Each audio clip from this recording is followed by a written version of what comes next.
چند لمحوں بعد صفدر نے آنکھیں کھول دیں اور اس کا جسم تن سا گیا۔ صفدر، ہوش میں آؤ، عمران نے اونچی آواز میں کہا تو صفدر کی کھلی ہوئی آنکھوں میں یک لخت شعور کی چمک ابھر آئی۔ عمران صاحب، یہ کیا ہے؟ صفدر کے منہ سے بے اختیار نکلا اور اسی لمحے عمران نے راڈز والا بٹن آف کر دیا تو کٹاک کی آواز کے ساتھ ہی صفدر کے جسم کے گرد موجود راڈز غائب ہو گئے اور عمران ایک سائڈ پر پڑی ہوئی ایک کرسی کی طرف بڑھ گیا، جبکہ صفدر اب اٹھ کر حیرت بھری نظروں سے اس آدمی کو دیکھ رہا تھا۔ پہلے باقی ساتھیوں کو ہوش میں لے آؤ، پھر بات ہوگی، عمران نے کہا، اور پھر اس نے صفدر کو بتا دیا کہ سب کے منہ میں پانی ڈال کر انہیں ہوش میں لایا جا سکتا ہے۔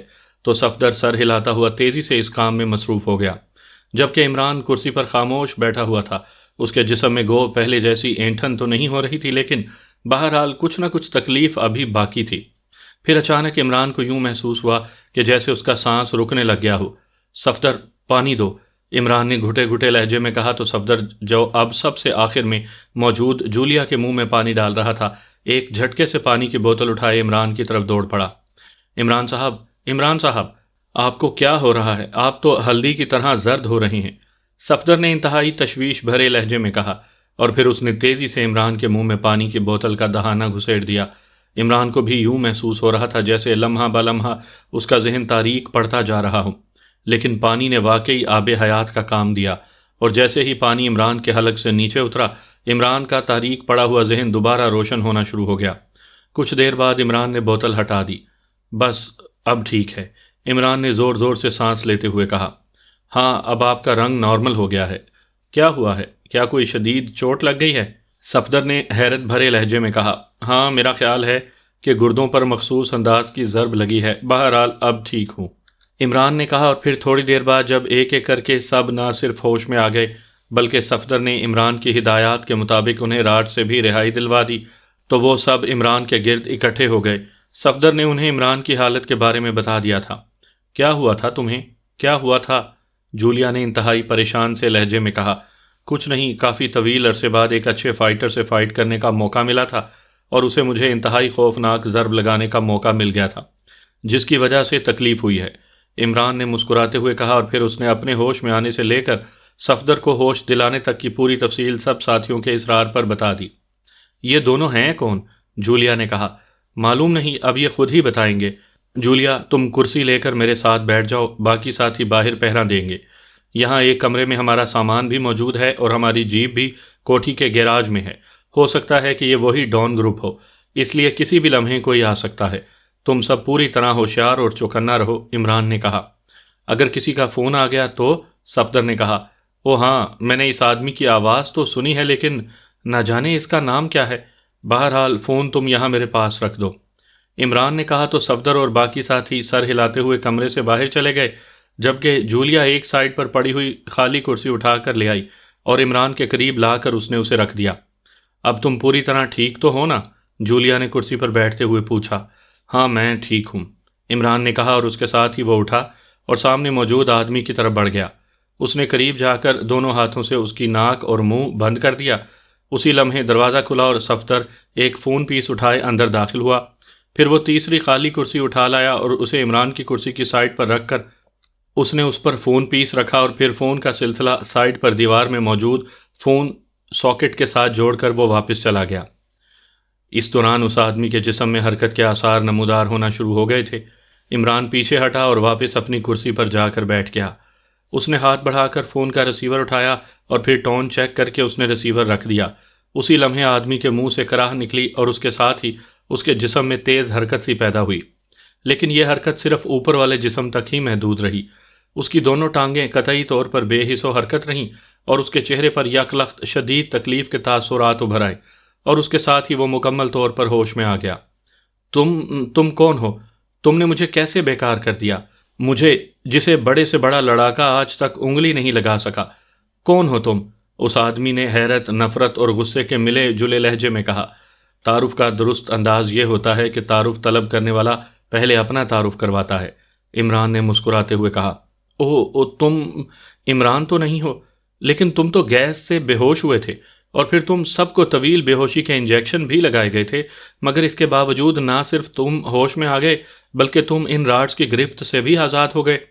میرے اور ڈاکر کے تصور میں بھی نہیں آ سکتا تھا، اس لیے ہم اطمینان بھرے انداز میں اندر داخل ہوئے تھے۔ پھر یہ سب کیسے ہو گیا؟ ایسا تو ناممکن ہے، اس آدمی نے اپنے آپ سے باتیں کرنے کے انداز میں کہا۔ وہ خود ہی سوال کر رہا تھا اور خود ہی جواب دے رہا تھا۔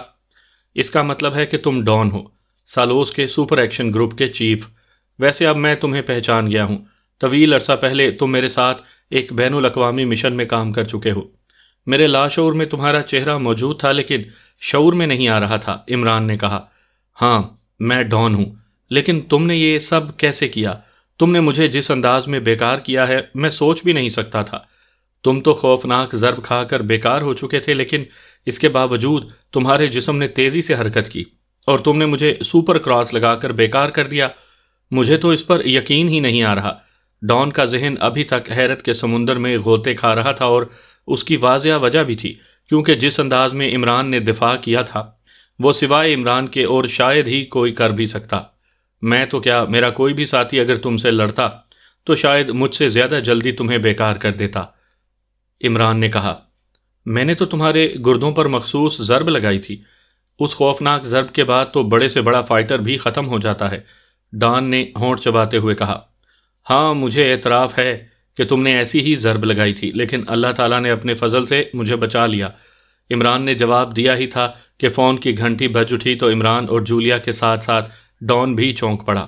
اس کے منہ میں رومال ڈال دو، عمران نے جولیا سے کہا، اور جولیا اٹھ کر بجلی کی سی تیزی سے ڈان کی طرف بڑھ گئی۔ ادھر گھنٹی مسلسل وقفے وقفے سے بج رہی تھی، لیکن عمران نے اس وقت تک ریسیور نہ اٹھایا جب تک جولیا نے ڈان کے منہ میں رومال نہ ڈال دیا۔ یس، عمران نے ریسیور اٹھا کر ڈان کے لہجے میں کہا۔ جیفرے بول رہا ہوں، ہیڈ کوارٹر سے، باس سے بات کراؤ۔ دوسری طرف سے ایک مردانہ آواز سنائی دی۔ اس نے خود ہی اندازہ لگا لیا تھا کہ فون ڈاکر نے اٹھایا ہے۔ میں ڈان بول رہا ہوں جیفرے، کیا بات ہے؟ عمران نے ڈان کے لہجے میں بات کرتے ہوئے کہا تو ڈان کے چہرے پر جیسے زلزلہ سا آ گیا۔ اس کی آنکھیں پھیلتی چلی گئیں اور چہرے کے اعصاب اس طرح لرزنے لگے جیسے ان میں طاقتور بجلی کا کرنٹ دوڑ رہا ہو۔ اس کے شاید تصور میں بھی نہیں تھا کہ عمران اس کی آواز اور لہجے کی اس حد تک کامیاب نقل کر لے گا کہ جیفرے بھی اسے نہ پہچان سکے گا۔ باس، آپ اسپیشل پوائنٹ پر جاتے ہوئے ٹرانسمیٹر ساتھ نہیں لے گئے تھے۔ مس ڈورا کے پاس ٹرانسمیٹر ہے، فون نہیں، اس لیے اس نے مجھے یہاں ہیڈ کوارٹر کال کیا ہے کہ میں آپ سے معلوم کر کے اسے بتاؤں کہ جس گروپ کو وہ اسپیشل پوائنٹ پر چھوڑ کر آئی تھی اس کا کیا ہوا۔ دوسری طرف سے جیفرے نے مؤدبانہ لہجے میں کہا۔ اسے کہہ دو کہ وہ ہلاک کیے جا چکے ہیں، عمران نے کہا۔ کیا ان کا میک اپ واش ہو گیا تھا؟ کیا وہ پاکیشیائی ایجنٹ تھے یا پھر ایکریمین تھے؟ مس ڈورا تو کہہ رہی تھی کہ ان کے میک اپ واش نہیں ہو سکے تھے، اس لیے آپ کو خود وہاں جانا پڑا تھا۔ دوسری طرف سے کہا گیا تو عمران ساری بات سمجھ گیا۔ میک اپ واش ہو چکے ہیں، وہ پاکیشیائی ایجنٹ ہی تھے۔ ڈورا سے کہو کہ وہ اسپیشل پوائنٹ پر پہنچ جائے، عمران نے کہا۔ کیا وہ اکیلی آئے یا اس کا گروپ بھی آئے؟ جیفرے نے پوچھا۔ فی الحال وہ اکیلی ہی آئے لیکن جلدی، عمران نے سخت لہجے میں کہا۔ یس باس، دوسری طرف سے کہا گیا اور اس کے ساتھ ہی رابطہ ختم ہو گیا تو عمران نے ریسیور رکھ دیا۔ تم باہر جا کر ساتھیوں کو کہہ دو کہ ڈورا آ رہی ہے، وہ محتاط رہیں اور اسے بے ہوش کر کے یہاں لے آئیں۔ عمران نے ریسیور رکھ کر ساتھ بیٹھی ہوئی جولیا سے مخاطب ہو کر کہا تو جولیا سر ہلاتی ہوئی اٹھی اور تیز تیز قدم اٹھاتی کمرے سے باہر چلی گئی، اور عمران نے اٹھ کر سامنے بیٹھے ہوئے ڈان کے منہ سے رومال کھینچ لیا تو ڈان نے بے اختیار لمبے لمبے سانس لینے شروع کر دیے۔ عمران واپس آ کر کرسی پر بیٹھ گیا۔ اب تم بتاؤ ڈان کہ تمہارا ہیڈ کوارٹر کہاں ہے؟ عمران نے کہا۔ تم انتہائی حیرت انگیز آدمی ہو، میں سوچ بھی نہیں سکتا تھا کہ کوئی میری آواز اور لہجے کی اس حد تک کامیاب نقل بھی کر سکتا ہے۔ اگر میں نے خود اپنی آنکھوں سے یہ سب کچھ نہ دیکھا ہوتا اور اپنے کانوں سے نہ سنا ہوتا تو میں مر کر بھی اس بات پر یقین نہ کرتا، ڈان نے انتہائی حیرت بھرے لہجے میں کہا۔ یہ معمولی باتیں ہیں ڈان، جو میں نے پوچھا ہے اس کا جواب دو، عمران نے منہ بناتے ہوئے کہا۔ پہلے تم بتاؤ کہ تم تو گیس سے بے ہوش تھے اور پھر تمہیں طویل بے ہوشی کا انجیکشن بھی لگایا گیا تھا تاکہ تم طویل عرصہ تک ہوش میں نہ آ سکو، لیکن تم نہ صرف خود بخود ہوش میں آ گئے بلکہ تم نے راڈز کی گرفت سے بھی آزادی حاصل کر لی۔ یہ سب کیسے ہو گیا؟ کیا تم جادوگر ہو؟ ڈان نے کہا تو عمران بے اختیار مسکرا دیا۔ کچھ زیادہ جاننے والے کو بھی جادوگر کہا جاتا ہے مسٹر ڈان۔ بے ہوش کر دینے والی گیس کی کیمیائی ماہیت سے تم واقف نہیں ہو، میں واقف ہوں۔ اس گیس کے اثرات کے دوران اگر طویل بے ہوشی کا انجیکشن لگا دیا جائے تو نہ صرف گیس کے اثرات ختم ہو جاتے ہیں بلکہ طویل بے ہوشی کے انجیکشن کا بھی اثر زائل ہو جاتا ہے۔ ایک لحاظ سے یہ انجیکشن لگا کر تم نے ہمیں ہوش میں لے آنے کی راہ خود ہموار کی، باقی کام میری ذہنی مشقوں نے کر دیا اور میں اپنے ساتھیوں سے پہلے ہوش میں آ گیا۔ اب رہ گئی بات راڈ سے چھٹکارا حاصل کرنے کی، تو تمہارے آدمی ڈاکر کا چونکہ خیال تھا کہ ہم گیس سے بے ہوش ہیں اور پھر ہمیں طویل بے ہوشی کے انجیکشن بھی لگائے جا چکے ہیں، اس لیے ہمیں راڈز میں جکڑنا حماقت کے سوا اور کیا ہے۔ لیکن شاید تم نے اسے حکم دے دیا تھا کہ ہمیں راڈز میں جکڑ دیا جائے، اس لیے اس نے راڈز تو اوپن کر دیے لیکن انہیں ہمارے جسموں کے مطابق ایڈجسٹ نہیں کیا، اور نہ اس نے اس کی ضرورت سمجھی ہوگی، اس لیے میرے جسم پر راڈز کافی کھلے تھے، اس لیے میں نے آسانی سے ان سے چھٹکارا حاصل کر لیا، اور یہ پوری تفصیل میں نے اس لیے تمہیں بتا دی ہے تاکہ تم میرے سوالوں کے جواب دے سکو۔ عمران نے کہا، اس کا مطلب ہے کہ تم خوش قسمتی کے سہارے بچ نکلے ہو۔ بہرحال اب میری بات غور سے سن لو۔ میں نے زندگی میں پہلی بار فائٹنگ میں کسی سے شکست کھائی ہے، اور شکست بھی اس قسم کی کہ میرا نچلا جسم ہمیشہ ہمیشہ کے لیے بیکار ہو گیا ہے۔ اور یہ بھی سن لو کہ تم نے ابھی میرے سامنے جیفرے سے جو بات چیت کی ہے اس سے تمہارا خیال ہوگا کہ تم نے ڈورا کو احمق بنا لیا، لیکن یہ بتا دوں کہ ڈورا اتنی احمق نہیں ہے جتنی تم نے سمجھ لیا ہے۔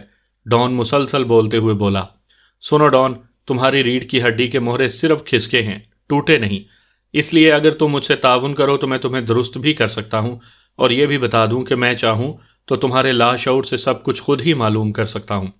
عمران نے اس کی بات کاٹتے ہوئے کہا، نہیں، میں تمہیں کچھ نہیں بتاؤں گا، تم سے جو ہو سکتا ہے کر لو، یہ میرا آخری اور قطعی فیصلہ ہے۔ ڈان نے کہا، اوکے، تمہاری مرضی۔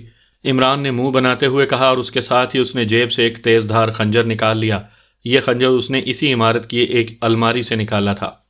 تو مجھے ہلاک کرنا چاہتے ہو تو کر دو، اب تو میں شکست کھا ہی چکا ہوں، اب تمہارا جو جی چاہے کرو۔ ڈان نے کہا، میں نے تمہیں ہلاک کرنے کے لیے خنجر نہیں نکالا، یہ تم سے پوچھ گچھ میں میری معاونت کرے گا۔ عمران نے کہا، تم جیت گئے، میں ہار گیا۔ آج زندگی میں پہلی بار ڈان شکست کھا گیا ہے، اس لیے اب مزید کچھ نہیں ہو سکتا۔ ڈان نے کہا، اور اس کے ساتھ ہی اس نے اس انداز میں جبڑوں کو بھینچا کہ عمران کرسی سے اٹھ کر بجلی کی سی تیزی سے اس کی طرف بڑھا، لیکن اس سے پہلے کہ وہ کچھ کر سکتا، ڈان کے منہ کے کناروں سے نیلے رنگ کا پانی بہنے لگا، اور اس کے ساتھ ہی ڈان کے جسم نے تیز جھٹکے کھانے شروع کر دیے۔ شکست ناممکن، شکست ہو گئی ہے، ڈان نے مرتے ہوئے بڑبڑانے کے سے انداز میں کہا، اور پھر ایک زوردار جھٹکا کھا کر اس کا جسم ساکت ہو گیا اور آنکھیں بے نور ہو گئیں۔ اسی لمحے جولیا اندر داخل ہوئی۔ ارے یہ کیا ہوا اسے؟ جولیا نے چونک کر حیرت بھرے لہجے میں کہا، شکست برداشت نہیں کر سکا، دانتوں میں موجود زہریلا کیپسول چبا کر خودکشی کر لی ہے۔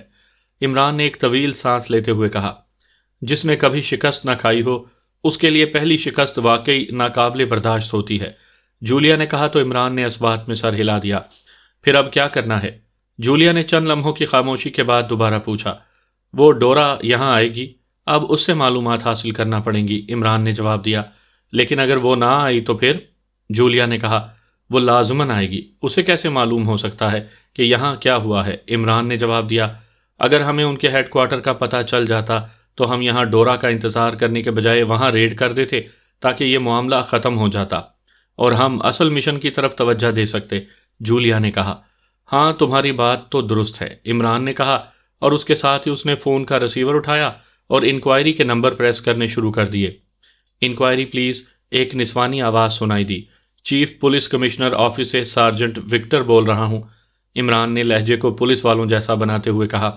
یس سر، حکم سر، دوسری طرف سے بوکھلائے ہوئے لہجے میں کہا گیا۔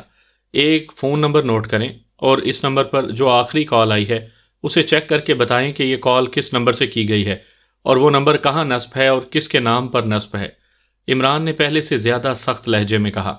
یس سر، بتائیں، دوسری طرف سے کہا گیا تو عمران نے فون پیس کے اوپر والے حصے پر لکھا ہوا فون نمبر دہرا دیا۔ یس سر، میں معلوم کر کے بتاتی ہوں، دوسری طرف سے کہا گیا۔ سنو، یہ سارا کام انتہائی رازداری اور ذمہ داری سے ہونا چاہیے، یہ انتہائی اہم معاملہ ہے، عمران نے کہا۔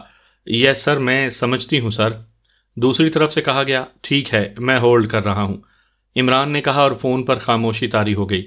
جولیا خاموش بیٹھی یہ سب کچھ دیکھ رہی تھی۔ ہیلو سر، کیا آپ لائن پر ہیں؟ کچھ دیر بعد انکوائری آپریٹر کی مؤدبانہ آواز سنائی دی۔ یس، عمران نے خالصتاً پولیس والے لہجے میں کہا۔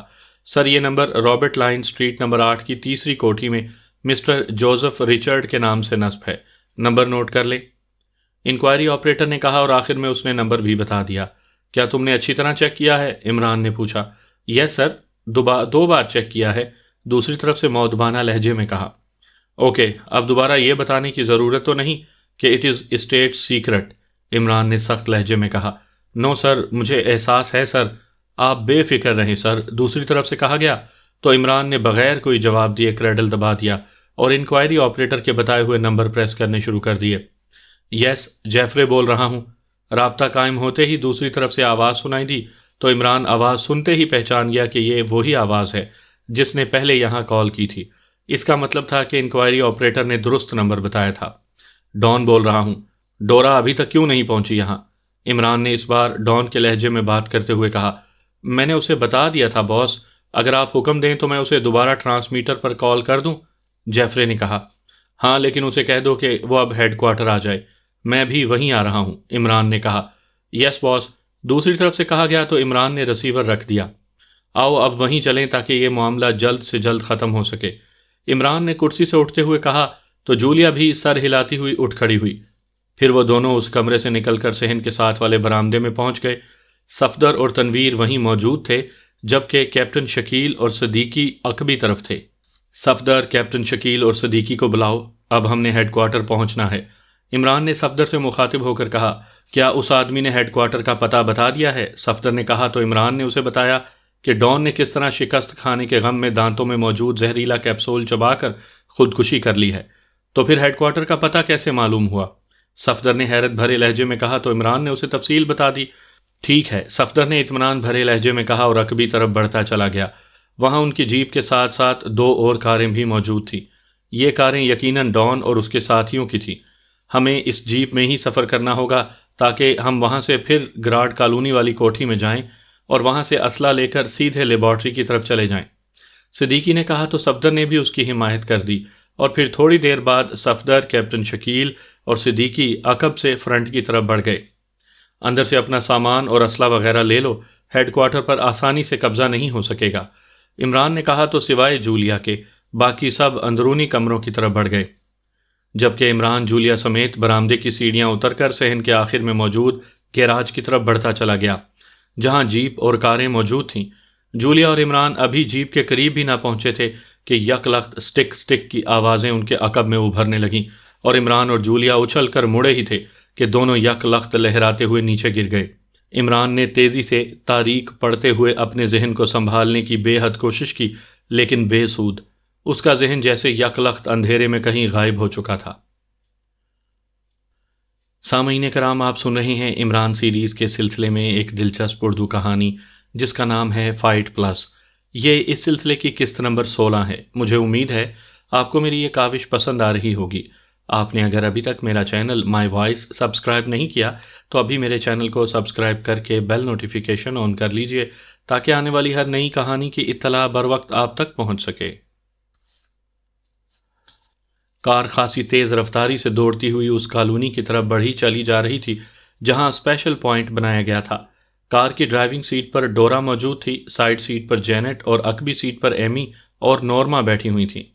چونکہ اس کالونی کی طرف جاتے ہوئے کئی ون وے راستے میں آتے تھے اس لیے انہیں خاصا لمبا چکر کاٹ کر وہاں پہنچنا تھا۔ تم نے بے حد کوشش کی تھی ڈورا، لیکن میک اپ واش نہیں ہوا تھا۔ پھر ڈان نے کیسے ان کے میک اپ واش کر لیے؟ عقبی سیٹ پر بیٹھی ہوئی نورما نے کہا۔ ڈان بے حد تجربے کار ہے نورما، وہ ایسے لوگوں کو چیک کرنے کے بے شمار طریقے جانتا ہے، ڈورا نے قدرے فخریہ لہجے میں کہا اور سب نے اس طرح اس بات میں سر ہلا دیے جیسے وہ سب اس کی بات کی تائید کر رہی ہوں۔ لیکن اس سے پہلے کہ مزید کوئی بات ہوتی، ڈیش بورڈ سے تیز سیٹی کی آواز سنائی دینے لگی تو ڈورا نے ایک جھٹکے سے کار کو سائیڈ پر کرنا شروع کر دیا اور پھر اس نے ایک سائیڈ پر لے جا کر روک دیا۔ سیٹی کی آواز مسلسل سنائی دے رہی تھی۔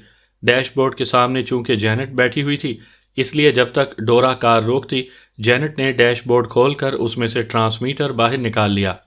دو مجھے، ڈورا نے کہا تو جینٹ نے ٹرانسمیٹر اس کی طرف بڑھا دیا۔ ڈورا نے ٹرانسمیٹر لے کر اس کا بٹن پریس کر دیا۔ Hello hello, Jeffrey calling, over. Jeffrey کی آواز سنائی دی تو ڈورا چونک پڑی، شاید اس کا خیال تھا کہ کال ڈان کی طرف سے ہوگی۔ یس ڈورا اٹینڈنگ یو جیفرے، کیا بات ہے، کیوں کال کی ہے؟ اوور، ڈورا نے کہا۔ آپ اس وقت کہاں موجود ہیں؟ اوور، دوسری طرف سے پوچھا گیا تو ڈورا نے تفصیل بتا دی۔ ابھی ابھی باس کی کال آئی ہے، لیکن مجھے شک ہے کہ معاملات مشکوک ہیں، اوور، جیفرے نے کہا۔ معاملات مشکوک ہیں؟ کیا مطلب؟ اوور، ڈورا نے بے اختیار چونک کر پوچھا۔ مس ڈورا، اس بار باس نے خود فون کیا ہے، اور یہ تو میں نے چیک کر لیا ہے کہ باس نے فون اسپیشل پوائنٹ سے ہی کیا ہے، لیکن باس نے اس بار ایک ایسا لفظ بول دیا ہے جس سے انہیں شدید نفرت ہے، اوور، جیفرے نے کہا۔ کھل کر بات کرو جیفرے، یہ تم نے کیا سسپینس پھیلا دیا ہے؟ بات بھی ڈان کر رہا ہے اور بات بھی مشکوک ہے، کھل کر بات کرو، اوور۔ اس بار ڈورا نے پھٹ پڑنے والے لہجے میں کہا۔ مس ڈورا، باس نے مجھے کہا ہے کہ میں آپ کو کہہ دوں کہ آپ ہیڈ کوارٹر آ جائیں، جبکہ وہ خود بھی ہیڈ کوارٹر آ رہی ہیں، اوور، جیفرے نے کہا تو ڈورا بے اختیار اچھل پڑی۔ کیا کہہ رہے ہو؟ کیا ڈان نے ہیڈ کوارٹر کا لفظ کہا تھا؟ اوور، ڈورا نے چیختے ہوئے کہا۔ یس مس ڈورا، اور اسی بات سے مجھے معاملہ مشکوک لگ رہا ہے۔ آپ کو تو معلوم ہے کہ باس کو لفظ ہیڈ کوارٹر سے کس قدر نفرت ہے۔ وہ خود یہ لفظ بولنا تو ایک طرف، کسی سے سننا بھی برداشت نہیں کرتے، کیونکہ اس لفظ کے ساتھ ان کی انتہائی بھیانک یادیں وابستہ ہیں۔ اس کے باوجود اس کال میں باس نے بڑے مطمئن سے لہجے میں ہیڈ کوارٹر کا لفظ استعمال کیا ہے، اور اسی بات نے مجھے مشکوک کر دیا ہے، اوور، جیفرے نے کہا۔ کیا بات کرنے والا واقعی ڈان تھا؟ اوور، ڈورا نے کہا۔ میرا خیال ہے کہ باس یہ لفظ ادا نہیں کر سکتا، لیکن بولنے والا باس ہی تھا، اس لیے یہ بات کنفرم ہونی چاہیے۔ میں نے اس لیے آپ کو کال کیا ہے کہ آپ وہاں داخل ہونے سے پہلے کنفرم کر لیں، اوور، جیفرے نے کہا۔ ٹھیک ہے، تم نے اچھا کیا کہ مجھے اطلاع دے دی، اب میں خود سب کچھ معلوم کر لوں گی، اوور اینڈ آل، ڈورا نے کہا، اور اس کے ساتھ ہی ٹرانسمیٹر آف کر کے اس نے اسے ساتھ بیٹھی جینٹ کی طرف بڑھا دیا۔ یہ سب کیا ہے ڈورا؟ عقب سے ایمی نے پوچھا۔ معاملات مشکوک ہیں، ہمیں پہلے چیکنگ کرنا ہوگی، ڈورا نے کہا۔ تمہارا مطلب ہے کہ باس وہاں موجود نہیں ہے؟ اس کی جگہ کوئی اور آدمی بات کر رہا تھا، جینٹ نے کہا۔ ہاں، ذہن تو ادھر ہی جاتا ہے، لیکن اس حد تک نقل نہیں ہو سکتی کہ جیفرے بھی نہ پہچان سکے۔ وہ بھی صرف لفظ ہیڈ کوارٹر پر چونکا ہے، اور یہ ہے بھی حقیقت۔ جتنا اس لفظ سے ڈان چڑھتا ہے، کم ہی کوئی چڑھتا ہوگا، ڈورا نے مسلسل بولتے ہوئے کہا، اور اس کے ساتھ ہی اس نے کار اس کالونی کی طرف موڑ دی جہاں اسپیشل پوائنٹ موجود تھا۔ تھوڑی دور جا کر اس نے کار روک دی۔ جینٹ، سائیڈ سیٹ کے نیچے سے بے ہوش کر دینے والی گیس کا پسٹل اٹھاؤ اور جا کر اسپیشل پوائنٹ میں 4-5 کیپسول فائر کر دو، جلدی کرو، ڈورا نے کہا۔ مگر کیوں؟ وہاں تو باس ہے، جینٹ نے حیران ہو کر کہا۔ جو میں کہہ رہی ہوں وہ کرو، ڈان کو میں خود سمجھا لوں گی، لیکن شک دور کرنا بے حد ضروری ہے، ڈورا نے کہا تو جینٹ دروازہ کھول کر نیچے اتری، اور اس نے سیٹ اٹھا کر نیچے موجود باکس میں سے گیس پسٹل اٹھایا، اور سیٹ بند کر کے اس نے کار کا دروازہ بھی بند کر دیا، اور پھر تیز تیز قدم اٹھاتی وہ اس کوٹھی کی طرف بڑھتی چلی گئی جسے اسپیشل پوائنٹ کہا جاتا تھا۔ اس نے سائیڈ گلی میں جا کر پسٹل کا رخ اندر کی طرف کیا اور مسلسل ٹریگر دباتی چلی گئی۔ پسٹل کے اندر موجود کیپسول اڑتے ہوئے اندر گرتے رہے۔ 5 کیپسول فائر کرنے کے بعد اس نے ٹریگر سے انگلی اٹھائی اور پھر واپس کار کی طرف بڑھ گئی۔ کیا ہوا؟ ڈورا نے کار کی سائیڈ سیٹ پر بیٹھتے ہوئے پوچھا۔ اندر کیپسول فائر کر دیے ہیں 5، جینٹ نے جواب دیتے ہوئے کہا۔ ٹھیک ہے، اب 10 منٹ بعد ہم اندر جائیں گے، ڈورا نے کہا۔ باقی لڑکیاں خاموش بیٹھی رہیں، ان سب کے چہروں پر الجھن نمایاں تھی۔ انہیں اس لیے الجھن ہو رہی تھی کہ اپنے ہی اڈے میں وہ خود کارروائی کر رہی تھی۔ 15 منٹ بعد ڈورا نے کار سٹارٹ کی اور پارکنگ سے نکل کر وہ اسے کوٹھی کی طرف لے گئی۔ کار اس نے بڑے گیٹ کے سامنے روک دی۔ ایمی، تم اوپر چڑھ کر اندر سے پھاٹک کھولو، ڈورا نے کہا تو ایمی سر ہلاتی ہوئی کار سے نیچے اتری۔ وہ چونکہ ایسے کاموں میں بے حد ماہر تھی، اس لیے ڈورا نے یہ کام اسے سونپا تھا۔ ایمی واقعی کسی پھرتیلی بندریا کی طرح پلک جھپکانے میں پھاٹک پر چڑھ کر دوسری طرف اندر کود گئی تھی۔ چند لمحوں بعد بڑا پھاٹک کھل گیا تو ڈورا کار اندر لے گئی، لیکن کار اندر لے جاتے ہی وہ بری طرح چونک پڑی، کیونکہ گیراج کے قریب ہی ایک عورت اور ایک مرد فرش پر ٹیڑھے میڑھے انداز میں پڑے ہوئے تھے۔ یہ کیا مطلب؟ یہ تو وہی لوگ ہیں جنہیں ہم یہاں پہنچا گئے تھے، ڈورا نے بجلی کی سی تیزی سے کار سے باہر نکلتے ہوئے کہا۔ ہاں، یہ تو وہی ہیں، جینٹ نے بھی کہا، اور پھر ڈورا مڑی اور تیزی سے دوڑتی ہوئی اندر کی طرف بڑھ گئی۔ چند لمحوں بعد وہ ان کی نظروں سے غائب ہو گئی، اور پھر وہ ڈورا کے حلق سے نکلنے والی چیخیں سن کر بے تحاشا اندر کی طرف دوڑ پڑیں، اور پھر ایک کمرے میں داخل ہوتے ہی ان تینوں کے منہ سے بھی بے اختیار چیخیں نکل گئیں، کیونکہ اس کمرے کے فرش پر ڈاکر کی لاش پڑی ہوئی تھی۔ اس کی گردن پر ایسا بل واضح نظر آ رہا تھا جس سے اس کا دم گھٹ گیا اور وہ ہلاک ہو گیا، جبکہ سامنے ایک کرسی پر ڈان لاش کی صورت میں موجود تھا۔ اس کی آنکھیں پھٹی ہوئی تھیں اور اس کے ناک کے دونوں نتنوں اور منہ کے کناروں سے نیلے رنگ کا مواد نکل کر وہیں جم گیا تھا۔ جینٹ نے جلدی سے آگے بڑھ کر ڈورا کو سنبھال لیا۔ حوصلہ کرو ڈورا، حوصلہ، ابھی ہم نے باس کا انتقام بھی لینا ہے، جینٹ نے کہا، اور اس کے ساتھ ہی باقی لڑکیوں نے بھی ڈورا کو حوصلہ دینا شروع کر دیا۔ ڈورا اب جینٹ سے چمٹی ہوئی سسکیاں لے رہی تھی۔ باس کو کسی نے ہلاک نہیں کیا بلکہ باس نے خودکشی کی ہے، اچانک نورما نے کہا، تو ڈورا اس طرح تڑپی جیسے اسے اچانک انتہائی طاقتور الیکٹرک کرنٹ لگ گیا ہو۔ کیا کیا کہہ رہی ہو؟ یہ کیسے ہو سکتا ہے؟ ڈان کیسے خودکشی کر سکتا ہے؟ ڈورا نے چیختے ہوئے کہا، اور اس کے ساتھ ہی وہ ڈان کی طرف مڑ گئی۔ دیکھو، ان کے جسم پر زخم کا کوئی نشان نہیں، نہ ہی باس کو گولی ماری گئی ہے، اور ان کی ناک اور منہ کے کونوں سے نکلنے والے نیلے رنگ کے مواد کو دیکھو۔ باس نے کوئی زہریلی چیز کھائی ہے یا کوئی زہریلی دوا پی ہے، نورما نے کہا، تو ڈورا نے بے اختیار ایک طویل سانس لیا۔ اوہ، اس کا مطلب ہے کہ ڈان شکست کھا گیا تھا۔ یہ اس کا ایسا راز تھا جس کا مجھے بھی بہت بعد میں علم ہوا تھا۔ اس نے اپنے ایک دانت کے خول میں ایک انتہائی زہریلا کیپسول چھپایا ہوا تھا۔ اس نے مجھے بتایا تھا کہ زندگی میں جب کبھی بھی وہ کسی سے شکست کھا گیا تو وہ یہ زہریلا کیپسول چبا کر خودکشی کر لے گا، ڈورا نے کہا۔ وہ اب اپنے آپ پر مکمل طور پر قابو پا چکی تھی، لیکن باس نے کس سے شکست کھائی ہوگی؟ باس تو زبردست اور ناقابل تسخیر لڑاکا تھا، ایمی نے کہا۔ ایک لڑکی اور ایک مرد وہاں جیپ کے پاس بے ہوش پڑے ہیں، باقی افراد کو بھی چیک کرو، ڈورا نے کہا، تو وہ سب تیزی سے مڑ کر کمرے سے باہر چلی گئیں۔ ڈورا ہونٹ بھینچے خاموش کھڑی تھی۔ وہ سوچ رہی تھی کہ ڈان کے بعد اس سپر ایکشن گروپ کا انچارج کون ہوگا، اور پھر اچانک اسے ایک خیال آیا تو وہ بے اختیار اچھل پڑی۔ اس کی آنکھوں میں چمک آ گئی تھی۔ وہ جلدی سے کرسی پر بیٹھی ہی تھی کہ جینٹ اور نورما کمرے میں داخل ہوئیں۔ اندرونی کمرے میں 4 مرد بے ہوش پڑے ہوئے ہیں، جینٹ نے کہا۔ تم تینوں مل کر ان سب کو یہاں لے آؤ اور ان کو یہاں پر راڈز میں جکڑ دو، میں ماسٹر سے بات کرتی ہوں، پھر ان سے ایسا انتقام لوں گی کہ ڈان کی روح کو سکون آ جائے گا، ڈورا نے کہا، تو وہ دونوں سر ہلاتی ہوئی کمرے سے باہر چلی گئیں۔ ان کے باہر جانے کے بعد ڈورا نے فون کا ریسیور اٹھایا اور تیزی سے نمبر پریس کرنے شروع کر دیے۔ وہ مسلسل نمبر پریس کر رہی تھی، اس کے چہرے پر گہری سنجیدگی تھی۔ یس، کچھ دیر بعد ایک آواز سنائی دی، کاسکا سے ڈورا بول رہی ہوں ماسٹر، ڈورا نے انتہائی مؤدبانہ لہجے میں کہا۔ کیا ہوا؟ ڈان کہاں ہے؟ دوسری طرف سے سالوز کے چیف ماسٹر بلانک نے چونک کر کہا، ڈان نے پاکیشیائی ایجنٹوں سے شکست کھا کر دانتوں میں موجود زہریلا کیپسول چبا کر خودکشی کر لی ہے، ڈورا نے کہا، اور پھر اس نے پہاڑیوں سے پاکیشیائی ایجنٹوں کو بے ہوش کر کے اسپیشل پوائنٹ پر لے آنے اور پھر ڈان کے یہاں آنے اور پھر اپنے یہاں دوبارہ پہنچنے کی پوری تفصیل بتا دی۔ ان ایجنٹوں کا کیا ہوا؟ ماسٹر بلانک نے انتہائی سرد لہجے میں پوچھا۔ ان کی لاشیں میرے سامنے پڑی ہیں، مجھے چونکہ شک پڑ گیا تھا اس لیے میں نے اسپیشل پوائنٹ میں داخل ہونے سے پہلے وہاں بے ہوش کر دینے والی گیس فائر کر دی، اور پھر میں نے انہیں بے ہوشی کے عالم میں گولیوں سے اڑا دیا، اور اب ان کی لاشیں میرے سامنے پڑی ہیں۔ اگر میں یہ ساری کارروائی نہ کرتی تو یہ لوگ نہ صرف ہمارے عارضی آفس پر قبضہ کر لیتے بلکہ لیبارٹری بھی تباہ کر دیتے، ڈورا نے کہا۔ ہاں، تم نے واقعی کام صحیح کیا ہے، گڈ شو، ماسٹر بلانک نے کہا۔ ماسٹر، اگر آپ سمجھتے ہیں کہ میں نے کام کیا ہے تو پھر مجھے ڈان کی جگہ دے دیں، آپ یقین رکھیں کہ میں اس سے بھی بڑھ کر کارکردگی کا مظاہرہ کروں گی۔ ڈان کے گروپ کے آدمیوں میں اصل آدمی ڈاکر تھا، اور وہ بھی ڈان کے ساتھ ہلاک ہو چکا ہے، باقی اس کا گروپ ڈان کے بغیر بیکار ہے، ان سے ڈان جیسا ایجنٹ ہی بھرپور انداز میں کام لے سکتا ہے۔ ڈورا نے نہایت چالاکی سے ماسٹر بلانک کو اپنے ڈھب پر لاتے ہوئے کہا، کیونکہ اسے معلوم تھا کہ ماسٹر بلانک صرف ڈان اور ڈورا کو جانتا ہے، گروپ کے باقی افراد کے بارے میں وہ کچھ نہیں جانتا، اس لیے لا محالہ وہ اس کی باتوں پر یقین کر لے گا، اور پھر ایسے ہی ہوا۔ اوکے ڈورا، میرا خیال بھی یہی ہے کہ ڈان کی جگہ صرف تم ہی لے سکتی ہو۔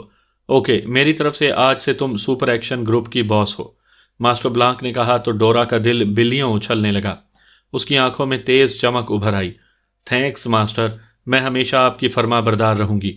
آپ آفس انچارج جیفرے کو فون کر کے میرے بارے میں احکامات دے دیں تاکہ وہ باقی گروپ تک آپ کے احکامات فوری طور پر پہنچا دے، ڈورا نے مسرت بھرے لہجے میں کہا۔ اس کا فون نمبر کیا ہے؟ ماسٹر بلانک نے کہا، تو ڈورا نے فون نمبر بتا دیا۔ اوکے، لیکن اب ان پاکیشیائی ایجنٹوں کی لاشوں کا کیا کرو گی؟ ماسٹر بلانک نے کہا۔ جیسے آپ حکم دیں ماسٹر، میں نے تو آپ کے احکامات کی تعمیل کرنی ہے، ڈورا نے بڑے مؤدبانہ لہجے میں کہا۔ تم ان کی لاشوں کو ابھی وہیں رکھو، میں سپر چیف سے بات کروں گا، پھر جیسے وہ کہیں گے ویسے کریں گے، ماسٹر بلانک نے کہا۔ لیکن ماسٹر، یہ لوگ ایکریمین میک اپ میں ہیں، اور ڈان نے بھی بے حد کوشش کی تھی، لیکن وہ بھی ان کے میک اپ واش نہیں کر سکا۔ بہرحال ہیں یہ پاکی ایشیائی ایجنٹ ہی، ڈورا نے کہا۔ او، پھر تو ان کی شناخت بڑا مسئلہ بن جائے گی، ماسٹر بلانک نے کہا۔ ماسٹر، ایک تجویز ہے، میں ان کی لاشوں کو یہاں برقی بھٹی میں ڈلوا کر راکھ کر دیتی ہوں، سپر چیف پاکیشیا سے معلومات حاصل کروا لیں، لا محالہ وہاں ان لوگوں کے اچانک غائب ہونے پر وہ لوگ پریشان ہوں گے، اور اس طرح سپر چیف کنفرم کر سکتے ہیں، اور تو کوئی صورت نہیں ہے، ڈورا نے کہا۔